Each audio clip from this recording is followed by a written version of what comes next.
Hello and welcome, our viewers, into a new episode of your show around Kuwait, where we shed the light on the most recent topics and focusing on the trending occasions. I'm your host, Abdulatif Lanazi, and today I'm joined with my colleague and co-host, Sarah. So hello and welcome, Sarah. Hello, Abdulatif, and a great welcome to our dear viewers with a new episode of Around Kuwait, where we'll be sharing, of course, inspiring stories. And today, of course, Abdulatif, we're having a very special guest.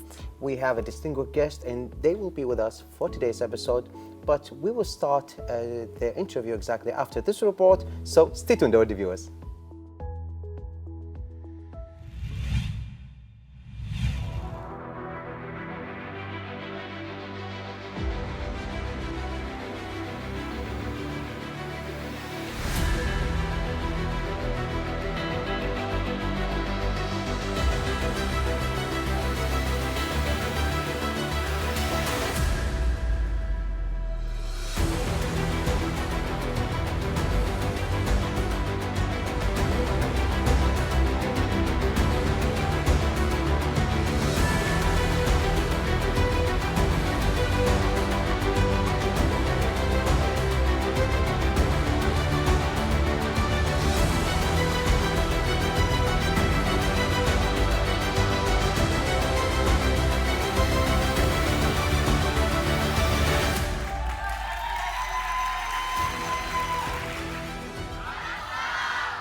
Welcome back, dear viewers. Today we are honored to be joined by Maysoon Al-Attar, the president of AIESEC in Kuwait, with a passion dedication to youth leadership development and education. Maysoon brings a wealth of experience and insight to our discussion. From her early beginnings into the world and the largest youth organization to her current role as a leader for leading AIESEC's efforts in Kuwait, Maysoon embodies the spirits of empowerment and transformation. Join us as we explore the profound impact of AIESEC on the youth of Kuwait and beyond, and uncover the inspiring journey of the passionate leader. Of course, welcome Maysoon to Around Kuwait. Thank you very much for having me.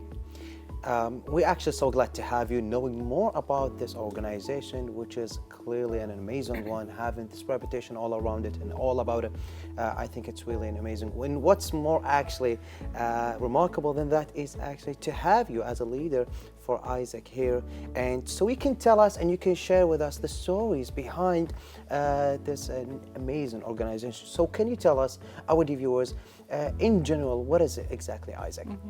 So AIESEC is a youth leadership development organization. What we do is we offer services to youth into making sure that we push them out of their comfort zone so that they can develop themselves. So when we talk about leadership, we're not talking about let's sit in a workshop, learn the characteristics to be a leader, congratulations, you're a leader. This is the comfort zone. It doesn't work like that, right? So what we do is if you really want to be a leader, then from a young age, starting at 18, we tell them, you know what, here is a responsibility, here is a team, lead. And then, of course, we provide them with guidance and tools and skills and things like that. But we make sure that they get a practical experience in terms of leading. Of course, and I think we always say that not always a leader could lead, and especially lead a lot of people. And here we're going to get to know more about how being a leader. But speaking behind the AIESEC, let's talk more about what is AIESEC and when did it start, especially established in Kuwait? Brilliant. So AIESEC globally is actually 76 years this year. Wow. So it's been a while. It started after World War II. The original or the idea was how do we avoid World War III? And that's the core of which AIESEC started. So far, so good. I mean, to be honest, it is an inspiring story because it was one European guy, like a youth who said, how do we avoid World War III? He found 7 friends to help support the idea. They started to study just like the markets and the people, and they realized that people who either create peace or war are leadership characteristics, not leadership in position, right? So now we're not talking about CEO, GM. No, we're talking about leadership as a characteristic that you have. And then we always say, like, imagine if this one person, akid, so many people told him, you're crazy, this is not going to happen, you'll never do it. Now we're in 109 countries. Wow. Now we have over 1 million alumni. So imagine if he actually gave up. Yeah. Right? Imagine he didn't do this. Where would ISEC in Kuwait be? A lot of things would be changed. So yes. different, so different. Now, in terms of Kuwait, of course, we originally started, so there was an expansion to Kuwait originally in 2012, 2013. That's when it first came to Kuwait. We were an expansion of ISEC Egypt. The first president of ISEC in Kuwait was a Bahraini. Wow. And so he came and he started kind of the organization. At the time, I was president for ISEC Malta, because I was doing university in Malta, and that's where my story started. That's how I joined the organization.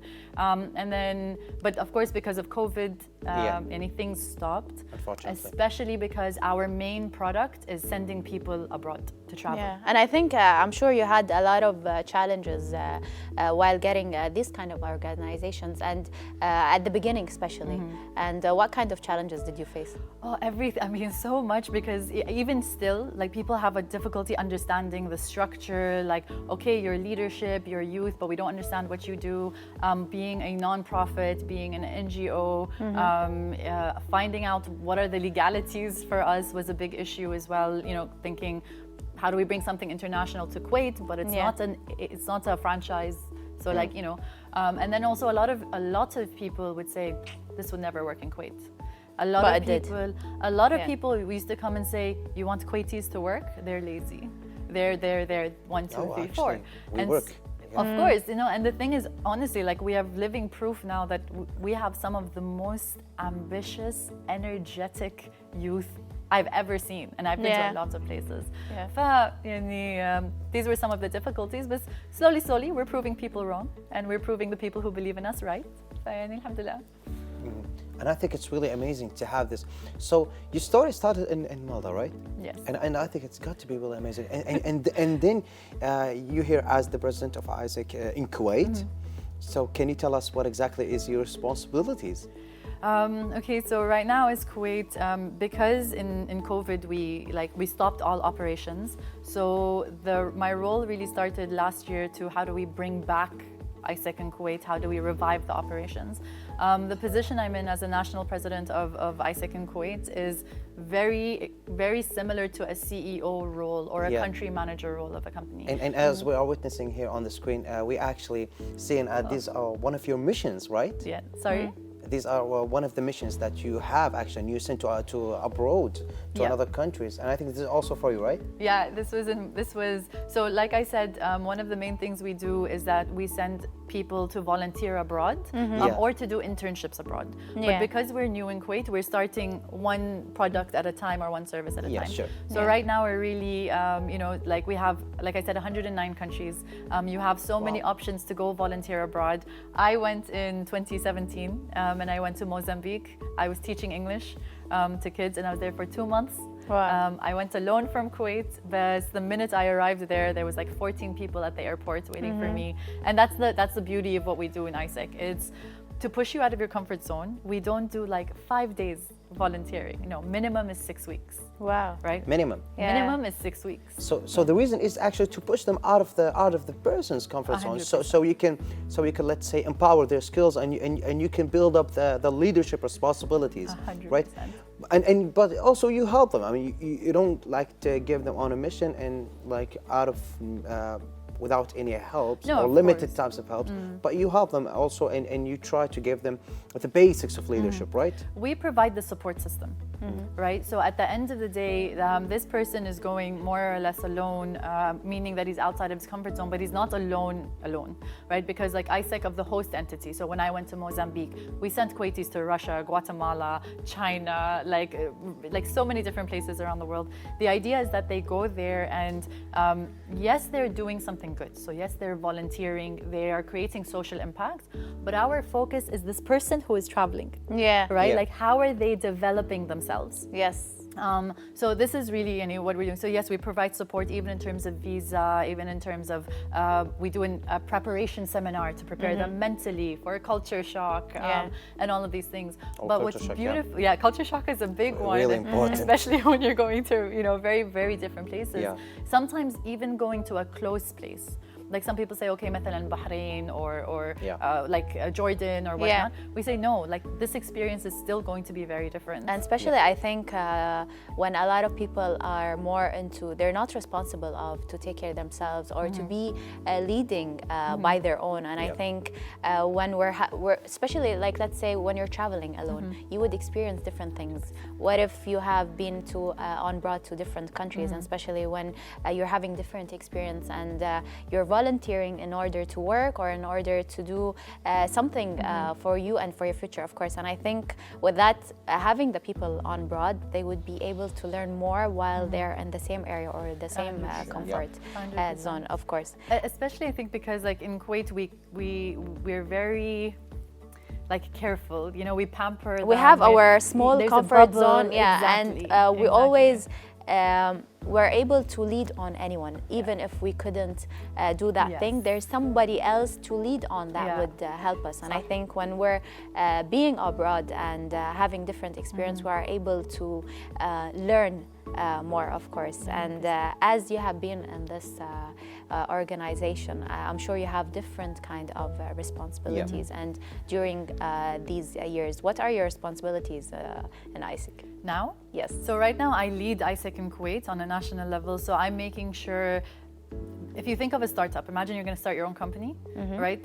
That's what my responsibilities are. So building the team, making sure that they're learning things the proper way, making sure that they're learning processes and operations. I think one of the biggest things, every role in ISEC is 1 year. That's, I think, something very important to understand, that like every role, including my role as the president of ISEC in Kuwait, including the president of ISEC International, is 1 year. So every 1 year you would change your role, which is a really interesting and a nice thing, that you would learn a different type of roles. And I think a lot of us need that. Oh, 100%. See, this is the thing, like Diamond, I always say that it's, you're in a space where you know you're leaving. So you want to prepare the people who are working with you to be better than you. So this one also contributes on your leadership skills. 100%. Yeah. 100%. Like how much would you love to work in a place where your manager is prepping you to be better than them? Yeah, of course. Definitely. And I think when we always have that kind of leader or that kind of manager where they're giving you that passion and that power, even if you're not that much successful, but they're telling you that you are able to do, you would be able to do, and you would be able to lead. And I think, as you have mentioned, since you mentioned that each role is just for 1 year, I think we always say that it's not 1 year. I always say that in any type of work, the maximum you should stay there 2 to 3 years. If you did not improve or nothing changed, you should change the area you are in, because you're not getting any development, or it's not changing. You're not growing anymore, like you plateau, and that's 100% true. And I think that's one of the best things that we do, is that like, we started last year. So just for you to understand, January last year, ISEC in Kuwait was 1 person, which was me. All right. January this year, we were 35 people. So 2 years ago, there was no ISEC here in Kuwait? No. I mean, it was COVID, so we had stopped the operations. Yes. We were still there legally. I was making sure things like that, but we didn't start or restart operations. Yes. We only restarted the operations January last year. So this is why I'm saying 2023. What year are we in? 2024? We are so 2023. Yeah. So okay. Years go by so fast after COVID, definitely. January 2023, ISEC in Kuwait was 1 person. January 2024, ISEC in Kuwait is now 35 people. Wow. And growing, and constantly, like, people are always coming to us, how can I join, how can I grow? And so, like, right now you're asking what are my responsibilities. It's, okay, my role ends in 1 year. How do I prepare these people to take my place? Right? How do I prepare them to be like confident and to think like a CEO, and to know and to understand and to have the confidence as well to lead, So this is currently like really what I'm doing. Plus also quality, like everything, quality check of our services, making sure that everything is running appropriately, reporting to ISEC International because they have to check everything that we do as well. It's literally the CEO of a company. Yeah. That's actually an amazing thing, because after you leave from Isaac being the president of it in one country, I think you will be prepared to lead in another country, in another company. I mean, to be a CEO in a company, or to be a manager in a really highly distinguished company, 100%. because it will actually lead the skills, and even to actually have some position in our country. That's actually a really great thing for the future, for the next future, for the next generation. But what's more amazing is actually you just said that you face a lot of people who says, how can I join? Do you have that here in Kuwait? Because a lot of people have been saying that, well, Kuwait, you will not face that much for people who want it to be to a non-profitable organization to work on it.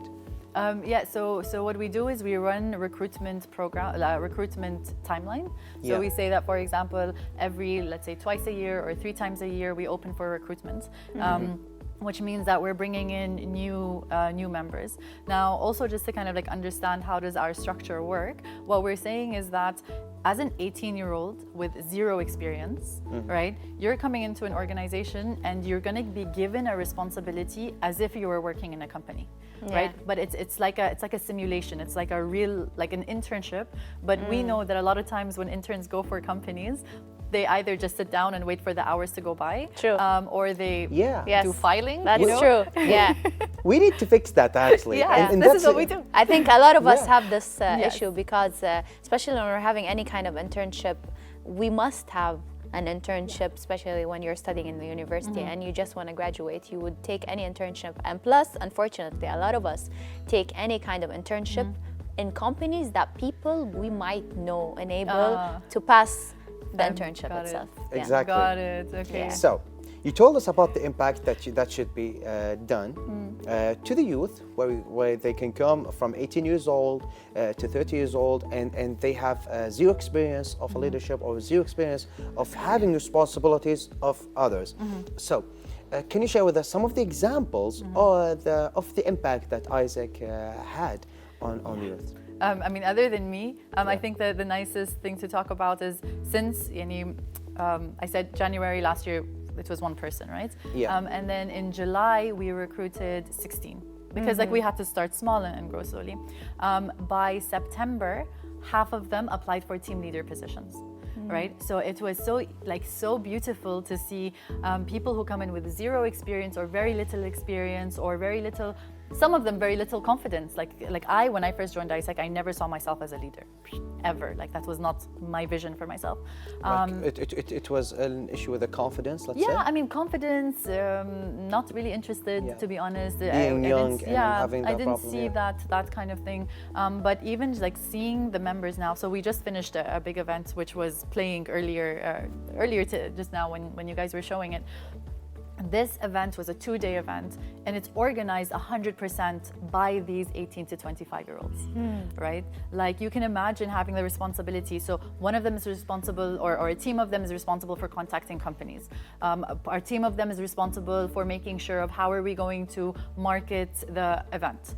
Some of them are responsible for finance and legalities, right? So they're really taking on the responsibility. And the girl who was responsible for this, Rawana Shimari, she had joined us in July. Yeah. 3 months later or 4 months later, she became the organizing committee president for the event, the Youth Speak Forum. Wow. And she managed all of it. And so we have so many experiences. One of my team leaders, Dalal, she was saying this to us, like, oh my God, guys, I grew so much in the last few months. Yeah. She felt it herself because maybe in the beginning she was very shy or quiet, and now she's like giving orders and analyzing things. And, It's always managing the her time, team. the area, the people you're working with. If you're feeling 100%. that kind of I think- comfort, you are able to work and to give. Yes, Yeah. and I think it's really important that everyone should join and everyone should have these skills, because it is really amazing. It will affect their lives not only for being in leaderships, but also for their lives in general. 100%. I think it's really amazing. I think one of the things that we always say is that we spend 21 to 23 years of our life preparing for the real world, right? You go to school and then university, and what we think is we're going to graduate and the job is going to be waiting for us, Yes. right? But then we realize that when we graduate, what does the world tell us? You're not ready. Yeah. Right? Because why? You don't have working experience. Yeah. And you're like, we always hear that, and it's really hard. you're like, but I've been studying. Yeah. And so what we do is, instead of waiting until you graduate to get working experience, we tell them join when you're 18, so that by the time you graduate, not only do you have working experience, you've been in multiple team leader positions, right? And I always tell our members, like, ISEC is one of the only places where you have the confidence to learn and the freedom to fail. Yes. Right? Fail with us, learn with us, so that when you go to the company, you've already learned from that mistake. You've already done dodging that. it. Yes. And especially if you want to, let's say, work in one of the biggest companies or non-companies, you should have more of experience. Of course, we're going to get to know more about leadership. With that, dear viewers, we're going to head into a break and we'll be back.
And welcome back, our viewers. Continuing after the break with our distinguished guest, Maysoon Al-Attar, as the president of ISEC here in Kuwait, an amazing organization. And for the first part of the interview, we actually learned a lot.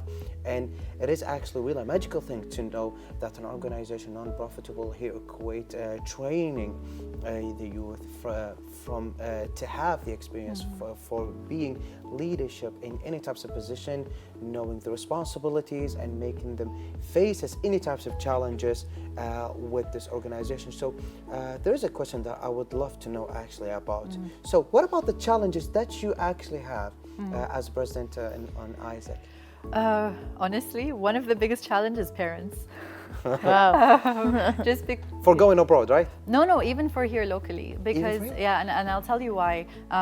Because ISEC is not very well known in Kuwait, people who become members, they spend a lot of time working on ISEC things, right? Yeah. And not only do they start to do their tasks, they fall in love with the organization. So what parents start to ask us is, why are my kids spending so much time, working on ISEC? Why aren't they studying instead of doing this? Or why are they going to so many meetings? Or why do they have to travel to conferences? Or why are they spending so much time out of the house? And so what we decided to do is to have like an info session for parents. So like we invited all of the parents and we were like, okay, listen, this is what your kids are doing, right? Your kids are doing something that they can add to their CV. They're doing things that can, help them get a job in the future. And it's a very unique thing because since we're global, they're also getting a international experience, and if they ever want to apply for jobs abroad, we have a lot of global partners and lots of global companies that specifically want people from ISEC. Definitely, Yeah, many companies, many major companies actually, if they saw many of the skills that the youth are having from this organization, no company that's sane that will actually not accept anyone who is a part of ISEC. Why? Because they are actually non-profitable. That means that these people who are not just asking for money, they are asking to work hard, okay? And I think it's really remarkable what you're doing. Yeah. And even here in Kuwait, I would definitely think the same thing. And if my son or daughter in the future, inshallah, would be joining to ISEC, I would definitely actually support them as much as I can. I'm going to come back to you on that. In like 15, 20 years. Actually talking about your kids. Actually, you're talking and I'm thinking to join because it is really, I fell in love about this organization since you've been telling us. And I think it's really amazing. I mean, don't you agree with me, Sarah? Yes, true. And I think we need such an organization like that because back then, I think most of us, when we graduate from high school and leading to a new place, and especially when working, a new job, it's totally different from the environment that we were living. A lot of us might be working in areas that we don't feel like it's ourselves. I'm in this place that I should work. So I think if you're having that kind of organization where you're able to lead, where you're able to know what you want and what you don't want, and what kind of work you want to work and you're able to do, I think we need it a lot. Yeah. And especially nowadays with this kind of a new generation, you know, a lot of them, they wouldn't accept any kind of job or any kind of work. They always want to own their own kind of business. They're being more an entrepreneur people and so on. And I think we need that kind of organization. You're having that kind of comfort and that organization and that To build. leading, and as well, you're building also relationships with Yes. different people. So I think that kind of organizations has a lot of benefits. Speaking behind the organizations of ISIC, I'm sure you have a lot of different stories and different kind of memorable stories and challenges maybe. What one of the memorable stories that you might share with us? Oh, there's too many. There's too many. I mean, other than me volunteering abroad, I think you know that for me was a big one because you know, like I said, Mozambique, so, 8 weeks. I think one of the most memorable, specifically about Kuwait. That happened with ISIC in Kuwait is we had someone come up to us and say, you know, I want to go on exchange to volunteer abroad. And I remember seeing this person and I was thinking, how are we going to send this person abroad? Because like every single thing he was wearing was branded. Okay. And I was thinking, okay, we don't do 5-star services. So this is something I think is very important for everyone to know. So he might expect that. I don't know what he was expecting, but like I was Well, just definitely. thinking like, oh, like what are we gonna, and of course no offense to anybody, but you know, like I was just thinking, because we know our experiences, you are living like a local. There's no limo gonna pick you up, you're not in a 5-star hotel, and we set these expectations. Like you might be living in a dorm, or maybe like someone is hosting you, or whatever the situation is. Yeah. We make it very clear what is going to be your situation, then you have the right to accept or not. Yes. So I remember when I saw, I was like, okay, this person wants to go on exchange. Where are we going to send him? I was like, okay, maybe we'll send him somewhere in Europe, right? And he's like, no, I want to go to China. And I was like, okay. I was like, I don't know how this experience is going to go, you know? And then I said, okay, so maybe, you know, Shanghai, like the city. He's like, no, I'm going to a little village in the middle of nowhere. I think doesn't have internet, doesn't have... And I was just thinking, oh, he's going to kill us. Like he's going to come back and he's going to be really like unsatisfied, you know? 6 weeks later, he came back and I remember seeing him for the first time and I was so nervous and he had a huge smile on his face and he's like, Maysoon, can you imagine? We used to take like baths and showers with buckets of cold water. Wow. All right. Now he's saying this and he's smiling. So for me, I was like, You thought that the what heart happens? is something else. Exactly. Yeah, exactly, right? So I was here and I was just kind of putting it together and he was telling us like, thank you for changing my life. Like my whole life, I had placed value and importance on certain things, and I realized that the world is so much more than that. So much easier. Not just easy. I mean, whether it's easier from one perspective, right? But it's also like maybe those are not the important things. Maybe there's so many other things in the world that should be more important. Yeah. And the most beautiful thing out of this is that who is responsible for him to go abroad and have this life-changing experience? Another youth who is between the age of 18 to 25. So he's between the age of 18 to 25, had an amazing experience, came back and is thanking another youth for changing their life. Wow. So if you're at that age, if you're 18, 19, 20, and someone is coming to you and saying, thank you for changing my life to the positive, what is that going to do to you? What kind of confidence is that going to give you? You know, what kind of... Really high, it's going to build up completely different. So for me, this was one of the most like... And the good thing is that he's having that kind of passion when a person comes up to you and tells you, I want to try this thing, I want to work under this thing, even if sometimes, as you have mentioned, that you don't see that person is suitable for that kind of work, but you were surprised at the end that he was able. We judged the book by its cover. Exactly. And that's a lesson, and it is truly. They always say never judge a person. For me as well, like you think you're non-biased, you think you're very open, like okay, don't judge either, and it was a wake-up call for me too. Of course, we're gonna get to know more, of course, about Isaac and leadership. Dear viewers, we're gonna head into a break and we'll be back.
And welcome back, our viewers. Continuing after the break with our distinguished guest, Mason Al-Hattar, as the president of ISAC here in Kuwait.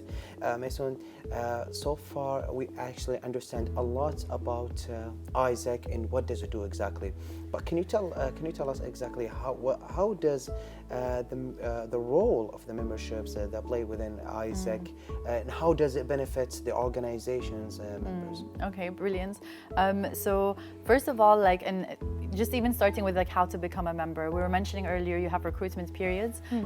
So we will announce on whether it's social media or whatnot that we are now recruiting. So then what happens here is people apply, they register, and we take them through a very similar process as to what a company would do so that they can start learning even before they join the organization. So we put them through an interview, and then we put them through an assessment phase of 1 month. During this 1 month, they have different tasks to do, some things in a group, some things they do alone, so that we can test the different parts of their commitment as well. And then once they pass the assessment phase, we create a conference just to onboard them. So it's like a 3-day conference where we onboard them, we give them the information, and then we put them in the departments, right? So then we say, okay, for example, the 30 of you, here are 5 people that are going to be in marketing, here's 5 people in finance and legal, in business development and things like that. And then, so what happens here is, again, if you imagine a company and a fresh graduate going into a company, it's exactly the same things that they learn. So they're coming in, first time, they have no idea what to do. And I think the best example is, for example, when we go for company meetings with big companies or sometimes government officials or things like that, I go and I take them with me. And so in the beginning, they're very scared. They don't know how to sit, they don't know how to talk, they don't know how to shake hands and introduce themselves, right? And we teach them step by step. So the first 3 times they're going and they're only watching and they're only taking minutes, right? That's all they're doing. Then after that, I say, okay, now you're gonna start speaking. So you're gonna talk, I'm gonna talk, and things like that. After that, you're gonna talk, you're gonna lead the meetings from now on. I'm only gonna watch. And once I see they're capable, you start going to the meetings alone.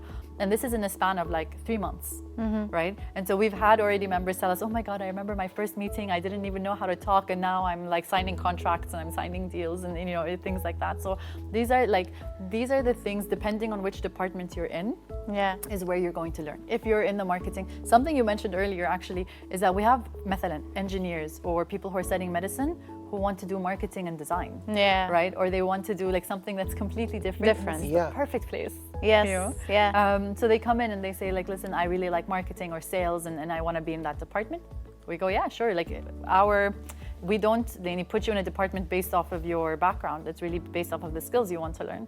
So the person in marketing will learn how to do marketing strategies, social media strategies, how to track, how to implement, how to lead the team, how to, You're reading from A to Z, basically. I was just about to mention and to ask if any kind of member that wants to attend ISAC, do you choose actually in which kind of field that they want to be, if they don't have that kind of idea in which field they want to be in or which area they want to lead and so on? Do you recommend what kind of things that they are able to do, or do you do that kind of examinations and so on? Because sometimes when you apply into any kind of company, for example, let's say marketing, and you would go into an interview and they would interview for a marketing, let's say. After the interview itself, you would find yourself you're leading into somewhere else, let's say into sales, because they don't see you. 100%. Do you have that kind of concept or? Yeah, so we've trained, so we have our equivalent to HR, right? Which are also members and then young people, but we've trained them on how to do something called personal development plans. So when you first want to come into the organization and we do the interview is it's not about what skills do you have and tell me the equation for whatever. No, that's not what we do.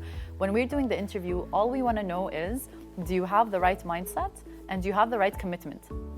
Other than that, you need 0 experience, 0 anything else, and do you align with our values?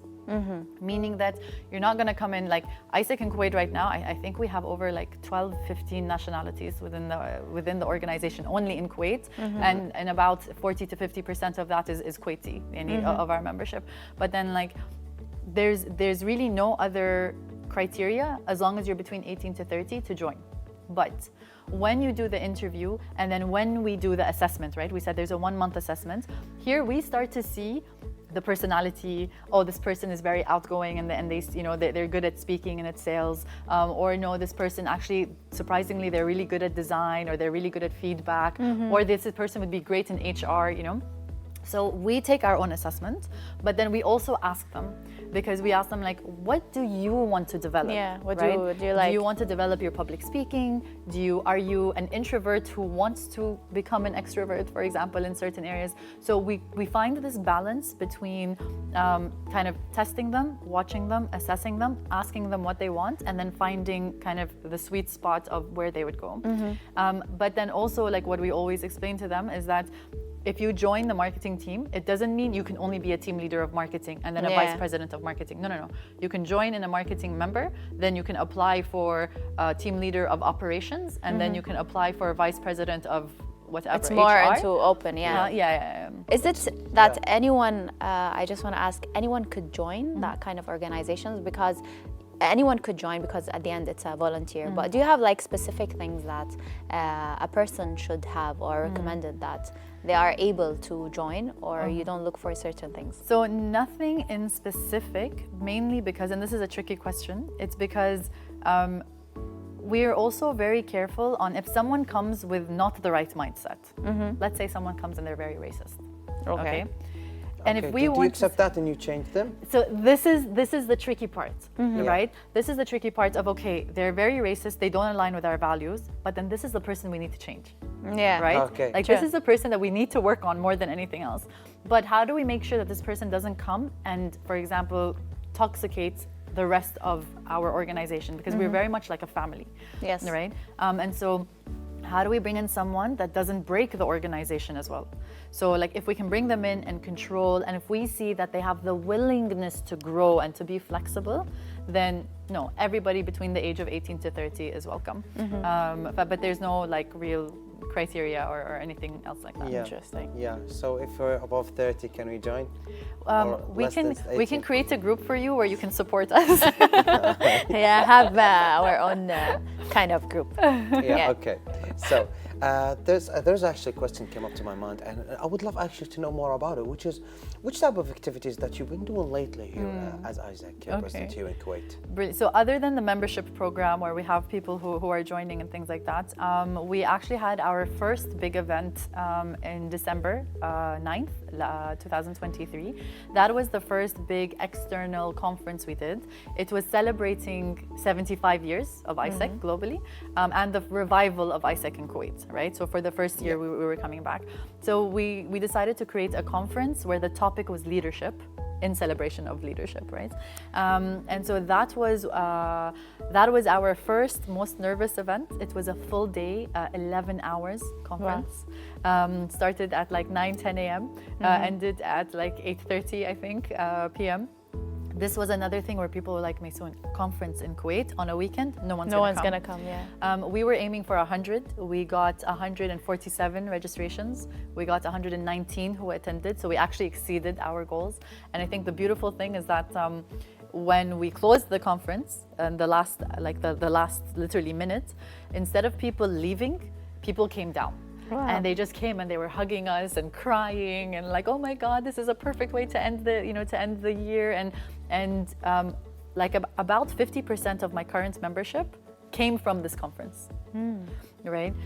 So right now we're doing a lot of conferences. We just had our second conference 2 weekends ago now. So on the 2nd and 3rd, or 3rd and 4th of May, which was the Youth Speak Forum. This is a conference that happens globally since 2016. ISEC has been doing it, but it's the first time we do it in Kuwait. This time it was 2 days. And also 2 full days. It was very diverse because we also had a lot of externals and companies who were like, just connecting with the youth and creating this kind of, relationship and teaching them.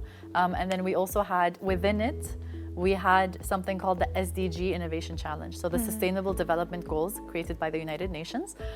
We had, this is the special event of this conference.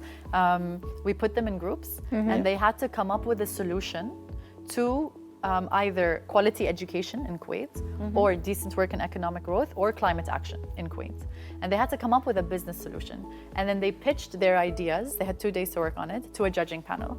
And then we picked the top 4 or top 5, which will be implemented. So now the next step after the conference is that we bring these people, we ask them, are you ready to work on it? If you are, then we will help them turn them into real life projects. Wow. Right? And so this is For the project, like let's say for the climate action. yeah.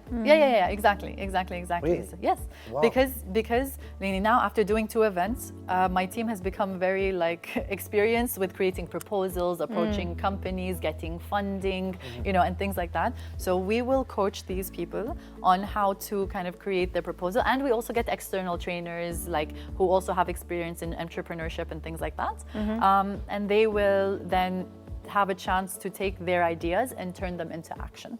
Right? So this is, for example, another activity that we're doing for the next few months is Youth Speak projects, where they're going to implement them. And then we have a bunch of workshops coming up as well. There's so much happening. That's really interesting. Unfortunately, last but not least, I'm sure you have one advice that you would advise the young people out there that would like to be leadership or would want to develop that kind of leadership. What would your advice be? This is going to be very cliche, but genuinely, do not let anyone tell you can't do something. Yeah. If you want to do it, then by all means, if you're ready to give up and to sacrifice to achieve this, then really don't, because someone else will in True. 5 years and whatever it is. Yeah. If you really want someone, don't let anyone tell you that you can't do something. Of course, and we always say if you want to do something, even if you're gonna fail, you're gonna learn. 100%. We never learn without Yeah. failing. Failure Yes. is a part of success. It's not Yeah. the opposite, right? True. So, yeah, Yes, yeah. definitely. Maysoon, thank you for being with us. Thank Learning you. about Isaac, it's really, I got to say, the more that I know, the more that I fall in love on this organization. And I think it's really amazing to have it here in Kuwait. Thank As we you. hope, inshallah, in the future, you will have this organization, and you, as president of this organization, have a brighter future here Inshallah, in Kuwait. thank And you. thank you for being with us. Thank you so much. Thank you for having me. It was always an honor to have you with us and around Kuwait as the president of Isaac. And I'm sure you have spread and sent a message to all the people out there who are having that kind of empowerment in order to be in a leadership or in order to develop of being a leadership, of course. Thank you. Thank you so much. Hopefully more people. Yes. You're welcome. And for your viewers, as we conclude our conversation with Maysoon Al-Hattara, president of Isaac in Kuwait, we are left inspired by her unwavering commitment to empowering young people and fostering positive change in society. Of course, and through the Isaac visionary approach to leadership development, Maysoon and her team are shaping the future generation of the global citizens equipped with the skills and mindset to thrive in an ever-evolving world. And for your viewers, stay tuned for more inspiring stories like Maysoon Al-Hattar on the next and upcoming future episodes. We would see you for the next time. Goodbye for now.